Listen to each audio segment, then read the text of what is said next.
Okay, so this morning we are ready for Genesis chapter 28.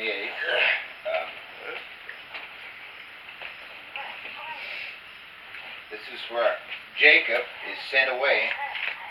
You know, Jacob, although God knew this was going to happen beforehand, it was set into place.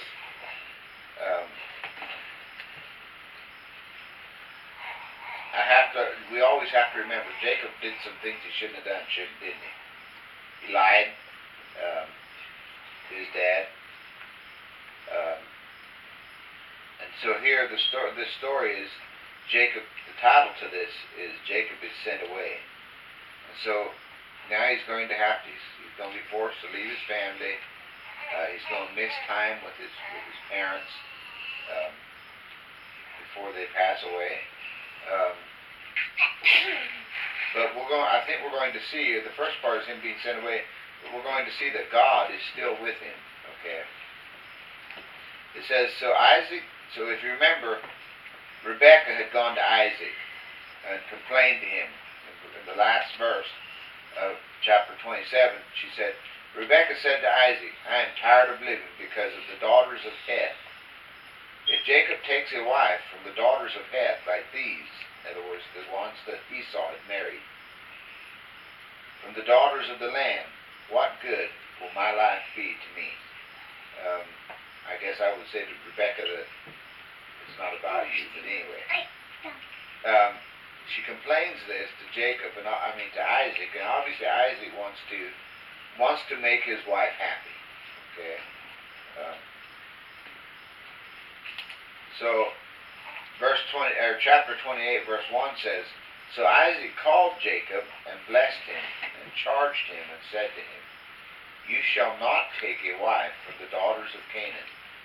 Arise, go to Padan-aram, to the house of Bethuel, your mother's father, and from there take to yourself a wife from the daughters of Laban, your mother's brother. May God Almighty bless you and make you fruitful and multiply you, that you may become a company of people. Hey, Dad. You think she maybe complained like that because she wanted Isaac to send him away? Yes, I believe that's exactly why.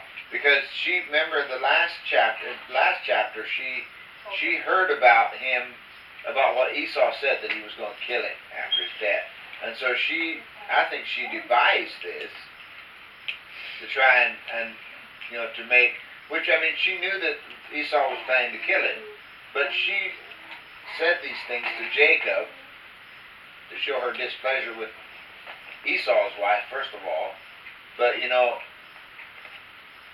she hoped that Isaac would send him away, to go get a wife.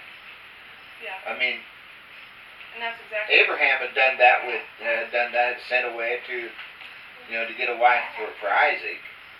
Yeah. And so she was hoping he would send him away. That way he would be saved from Esau.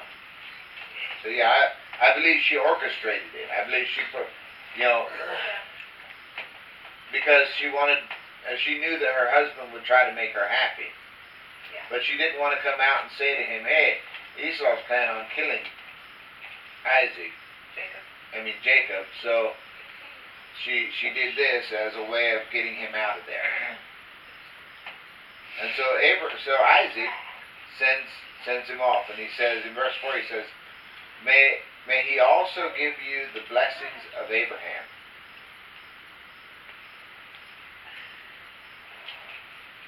To you and to your descendants with you, that you may possess the land of your sojournings, which God gave to Abraham. Then Isaac sent Jacob away, and he went to Padan-aram, to Laban, son of Bethuel, the Aramean, the brother of Rebekah, the mother of Jacob and Esau. Wow, they have a long explanation for that place. Alright, so verse 6 says, now Esau saw that Isaac had blessed Jacob and sent him away to Padan-aram to take himself a wife from there. and that when he blessed him, he charged him, saying, You shall not take a wife from the daughters of Canaan. And that Jacob had obeyed his father and his mother, and had gone to Padan Aram. So Esau saw that the daughters of Canaan displeased his father, Isaac. And Esau went to Ishmael and married, beside the wives that he had, Mahalath, the daughter of Ishmael, Abraham's son, the sister of Nebaioth. Now, I think Esau, and it kind of very plainly points it out, Esau saw that they did not care for the woman. He already had two wives. He didn't care about this, but he saw that Abraham, not Abraham, once again get my words mixed up. Isaac. He saw that Isaac and Rebekah were not happy with his wives, and that they had told Jacob to go take a wife somewhere else, and he had been obedient. And so he thought, well, he's married back into the family, right? I mean, you got to remember, Laban was Rebekah's brother, but not just that, they were from the same bloodline that Sarah and Abraham and Sarah both were from. Does that make sense? They were from the same family. And Ishmael is from the same family too. And he thought that if he married one of Abraham's daughters, or granddaughters, then they would be happy with him too. He was trying to gain favor. But once again, we see a picture here of God completely blessing. And we don't want to admit it. A lot of people get angry when we talk about it. But Paul makes it very, very plain in Romans what we see here. We have to wonder, well, why was it like this? Why did God give everything? Was it just because one got a blessing and the other didn't? It makes it very plain in Romans chapter 9. It says,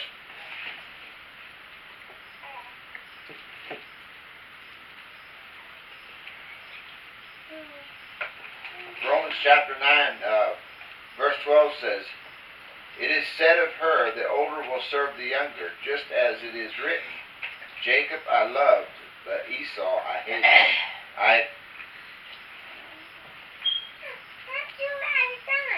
I'm not going to say that I can totally understand that, other than this. God made a choice. God chose one from the other. Not because one was better than the other. Matter of fact, Jacob was a deceiver. He wasn't any better. You can't say that God, it wasn't because because of the words that a man said. Think about it. The words that Isaac said to Jacob didn't make God love Jacob.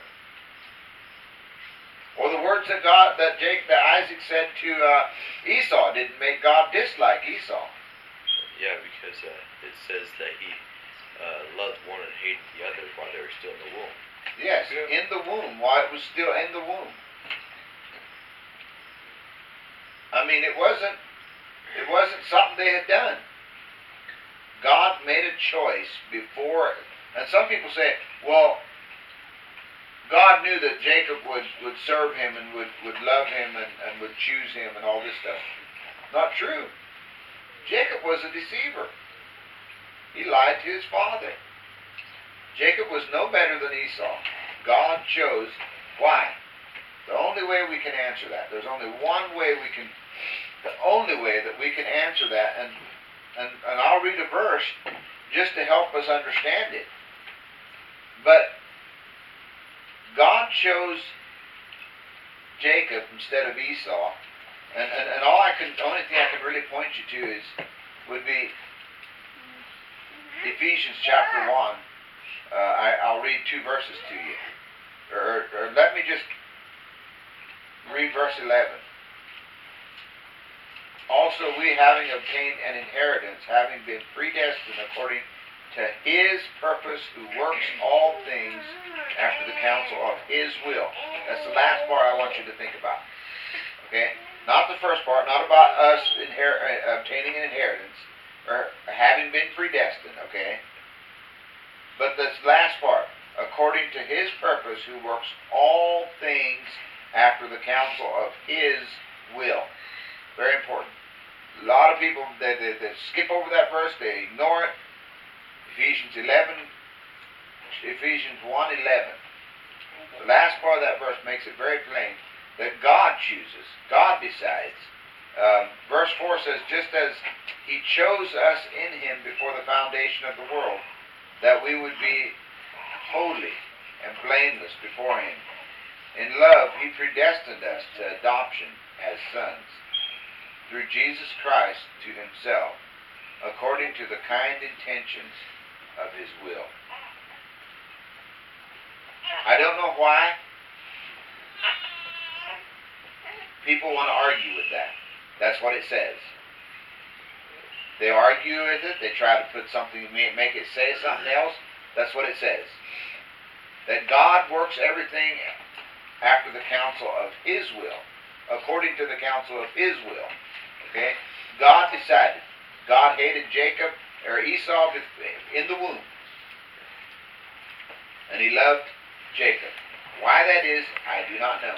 I'm not the one I'm not qualified to tell God what to do. As Paul says Paul tells us in Romans, he says,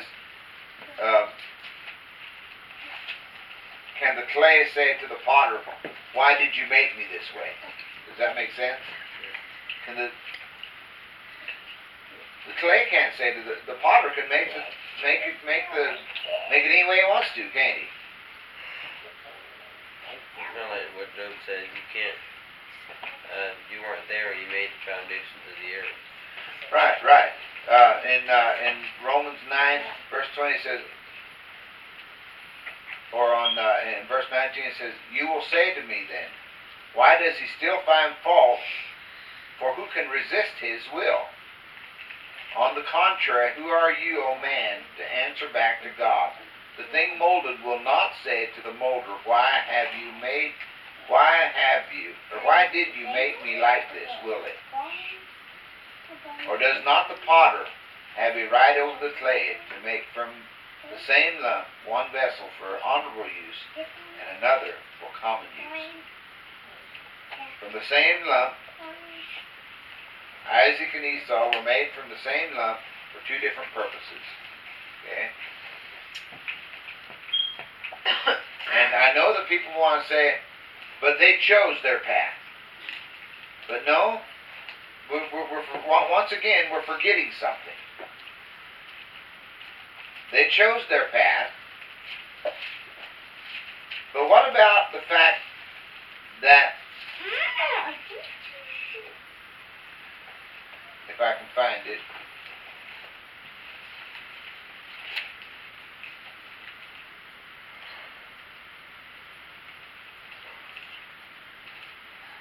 when they were in the womb. Jacob and Esau were in the womb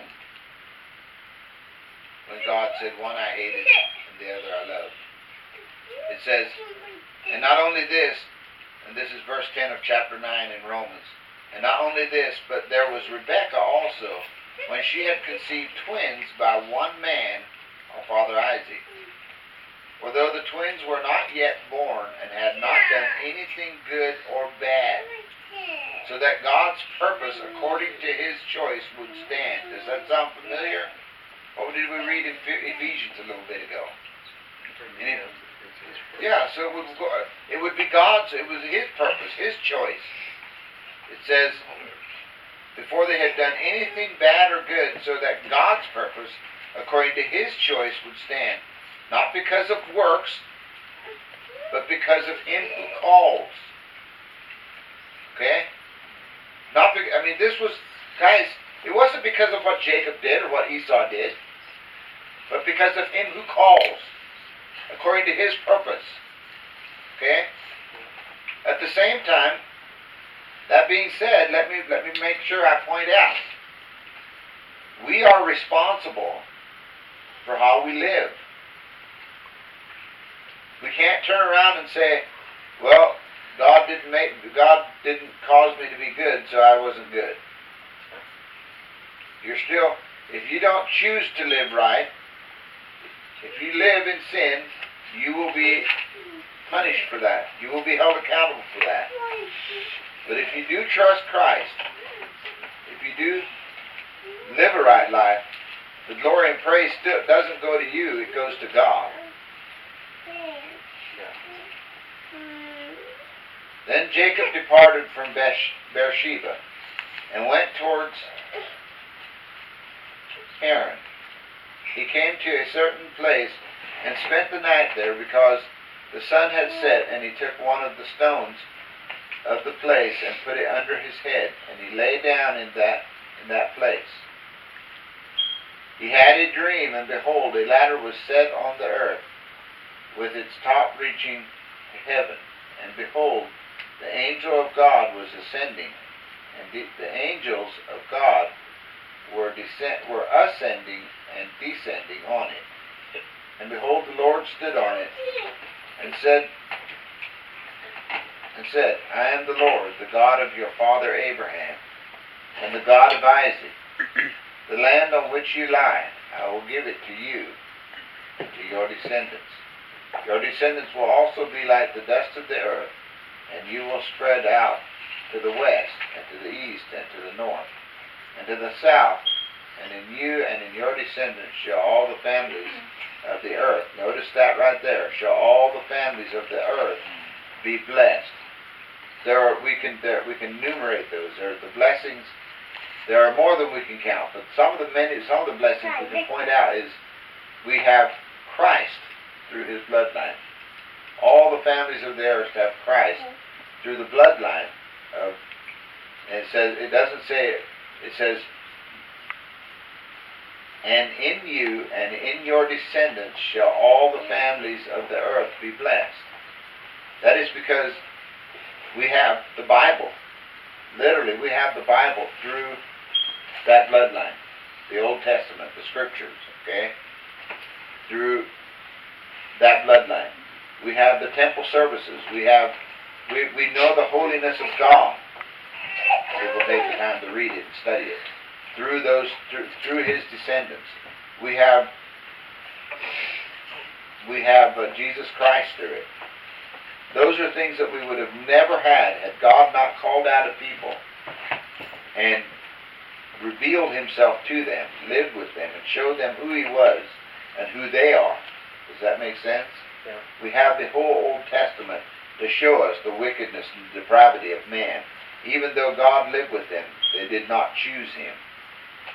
And I know that there is, my brother likes to point out to me all the time about, and Elijah said, but in the time of Elijah, God, it says that 7,000 men didn't bow the knee to Baal. But the honest truth about it is, what it really says is, God says, I have kept 7,000 for myself. I have kept them from bowing the knee to Baal. It wasn't them, it was God that did it for them. He goes on in verse 15, he says, behold, I am with you, and will keep you wherever you go, and will bring you back to this land. For I will not leave you until I have done what I have promised you. Until I have done what I have promised you. Then Jacob awoke from his sleep and said, Surely the Lord is in this place, and I did not know it. He was afraid and said, How awesome is this place! This is none other than the house of God, and this is the gate of heaven.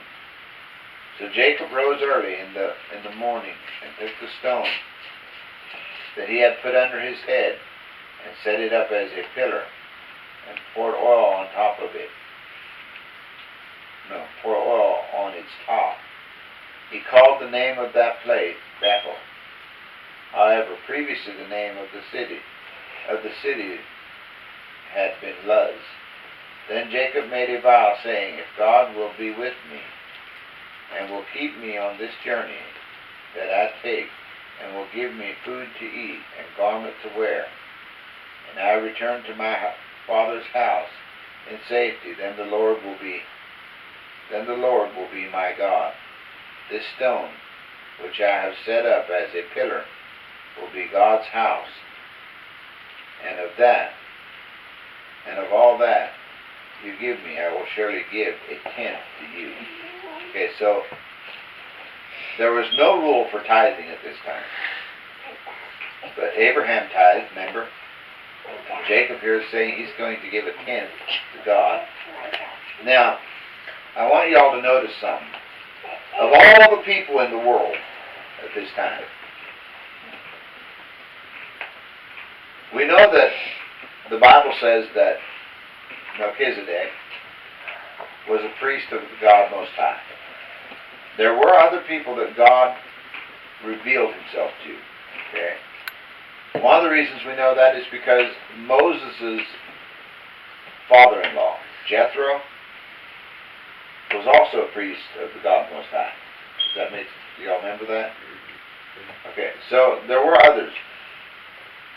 But of all the people on the earth, even of Isaac and Jacob, we know of basically three people that God revealed himself to, who he came to and had talked to during this time. Obviously, he talked to Enoch at one time, and to Noah, okay, and Adam and Eve, okay. But during this time in the world, Abraham, Isaac, and Jacob, he didn't talk to Esau. He talked to Abraham. He revealed himself in a way that each one of them knew that God was really God. Does that make sense? And we have record of it here for us to go back and read it and look at it and to study it and to know that God is a God that does reveal himself. Does that make sense? Yeah. And because he revealed himself, why did God reveal himself? To fulfill his will. True, but because he loved us. He is love. God, a lot of people don't realize when we say he loved us, God is, by definition, that's his being. He is love. Okay? That's one of his attributes. He doesn't just love us, he is love. And because he is love, he also must hate that which is evil. Okay? Since he is righteous and just, and he loves, and he is love, therefore he must hate that which is not what he is. Does that make sense? So that's the biggest problem in the Bible, really. God is good and we are not. And I know that there are people who do not believe that we've inherited Adam's sin. They don't want to admit that, but the Bible makes it very plain.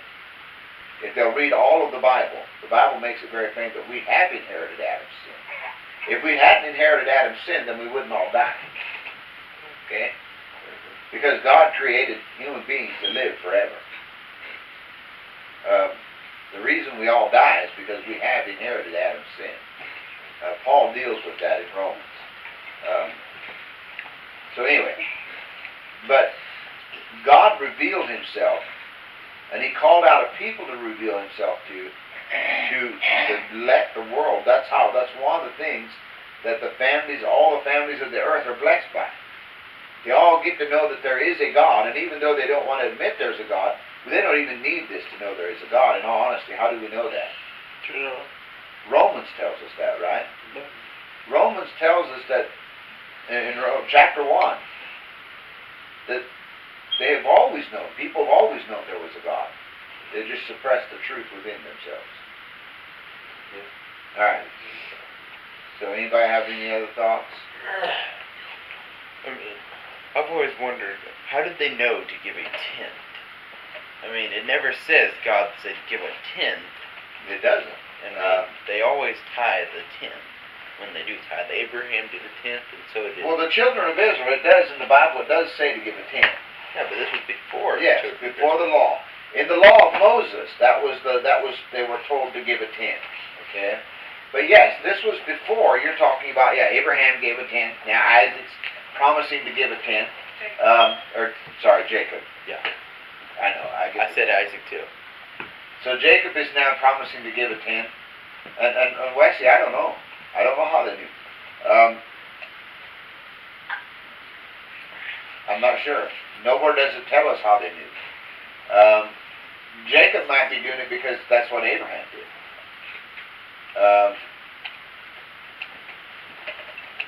Maybe God put it on his heart. I don't know. Or maybe God told him at some time, and he didn't record it. Yeah, didn't record it. We don't know that. But a lot of people like saying, and that's Hebrews deals with this. I think chapter 7, right? Deals with tithing actually. The early Christians were saying, well, we're not under the law anymore. So we're not under the law, so we don't have to give tithes, because that was something that was the law of Moses. But the thing of it is, Wesley, is what a lot of people don't realize is this. Although we're not under the law, that doesn't mean that we don't have to obey the law. What that literally means is that we are no longer slaves to the curse of the law. In other words, the law condemns. The law was given to us for what purpose? Galatians 3:24 tells us very plainly. It was given to us as a schoolmaster to show us that we cannot be good enough for God. That you are not able to. I don't care how hard you try. Everybody thinks they are good, but the problem is if we would put a recorder or a microchip in somebody's head, just the thoughts that you and I have thought this morning, we've already sinned about. If we had kept our mouths shut and not said anything, Wesley, with our thoughts, we would have condemned ourselves to hell. People don't want to admit that. But until we come to that realization, we really can't be saved. A person who doesn't admit that they are evil, John deals with that. 1 John. If we say we have no sin, then we are making God a liar. And we're deceived, and the truth is not in us. We all have sin. We all have to come to the realization that we are bankrupt. We are without hope, without Savior. And until we come to that point, we can't even be saved. It must happen.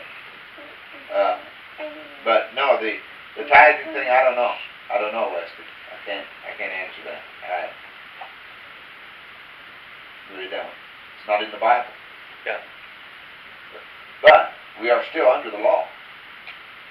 We're not under the curse of the law. But this is what happens. If you're truly saved, it's not because of something we've done. If you're truly saved, it is because of what God has done. If you're truly saved, it's not because you prayed a prayer, gone to church, read the Bible, kept His laws, because you're not able to do any of that in a way that is satisfying. Why? How do we know that? Because the Bible tells us even our righteousness, our good deeds are as filthy rags before God. They're immoral, impure, imperfect, unholy. Okay? And so we might not be under the curse of the law. We are, before you're saved, you're a slave to Satan. After you're saved, you're not a slave anymore to Satan. Now you're a slave to Christ. And the evidence that happened isn't something you've done. 2 Corinthians 5:17 tells us that. Anyone who is in Christ is a new creature. Literally, what does that mean? Wow. A new creature? You mean I'm not the person I was before? No. Not because of something I've done. Ezekiel makes that very plain. It's because of what God has done. I am now a new person. I now hate the things that I used to love. I don't just on purpose. A lot of people think that Christianity is not doing what you love to do. No, literally Christianity, you have been changed and you hate the things you used to love. And now, all of a sudden, you love something new. You love something different. You long to know God. You long to obey God. You long to tell others about God. Okay? And so if you long to obey God, you also long to be around others that are brothers and sisters in Christ. And so the tithing thing, it's part of the law. But before it became part of the law, I don't know. Somehow they had to have known. Maybe God put it on Abraham's heart to start to do that. That's just so now Jacob is following what Abraham did. I don't know. Any other thoughts? Everybody, like, just shut up already. No. Alright. We got a lot to do today, so let's close in prayer and we'll get our day started. Father God, thank you for this day, Lord. I thank you for your word, for your, Father, that you cared enough about us, that you left your word so that we can know you. Father, that you work out all things for the counsel of your will. Father, that you are in complete control of everything that happens in the world. That you, Father, that you care enough to not allow Satan to do anything more than you and what you desire him or want him to do. Father, we can know that whatever happens to us, that you are completely aware and completely in control, that you will not allow anything happen to us that you haven't decreed beforehand that should. Father, I pray that you help us to learn, help us to understand your word. Lord, I just ask that you go with us today. Lord, help us to have a good day. Whatever we say and do, Lord, we bring glory to you and not ourselves. Lord, just forgive us where we fail. In Jesus' name.